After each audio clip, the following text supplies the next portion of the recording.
Municipal ఎన్నికల్లో BJP తొందరపడిందా?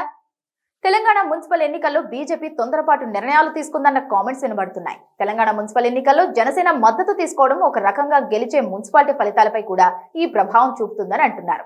Pawan Kalyan Andhra Pradesh లో ఉప ముఖ్యమంత్రిగా ఉన్నారు. అలాగే బీజేపీతో పొత్తుతో ఉన్నారు. అంతవరకు ఓకే. కానీ ఆయన ఇటీవల చేసిన కామెంట్స్ ను ఇప్పుడు ఇతర పార్టీలు తమ రాజకీయ ప్రయోజనాల కోసం వినియోగించుకునే అవకాశాలున్నాయి. పవన్ కళ్యాణ్ పార్టీ జనసేనకు తెలంగాణలో కేడర్ లేదు, ఓటు బ్యాంక్ కూడా లేదు.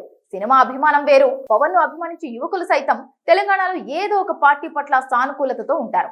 అందులో బీజేపీ కూడా ఉండొచ్చు. పైగా ఇటీవల తూర్పు గోదావరి జిల్లాలో పవన్ కళ్యాణ్ ఇక్కడ కొబ్బరి తోటలు ఎండిపోవడానికి కారణం దిష్టి అని అన్నారు.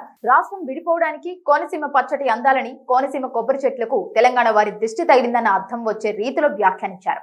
జనసేన బీజేపీకి మద్దతిస్తుందని పవన్ కళ్యాణ్ ఈ నెల 7-8 తేదీల్లో తెలంగాణ మున్సిపల్ ఎన్నికల్లో ప్రచారం చేస్తారని ప్రకటన వచ్చిన తర్వాత సోషల్ మీడియాలో ఆ వీడియోలను వైరల్ చేస్తున్నారు.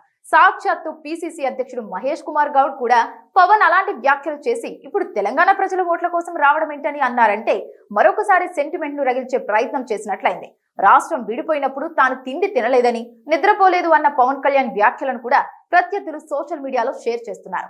బీజేపీ తెలంగాణలో బలంగా ఉంది. గత పార్లమెంట్ ఎన్నికలలో 8 స్థానాల్లో గెలిచింది.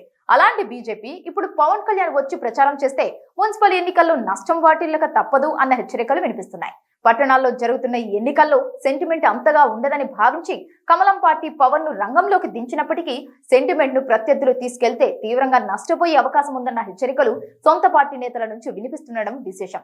బీజేపీ తన సొంత పంథాలోనే వెళితే మెరుగైన ఫలితాలు కనిపిస్తాయని, ఇలా ఏపీకి చెందిన నేతల సహకారం తీసుకుంటే లబ్ధి కంటే నష్టమే ఎక్కువని అంటున్నారు.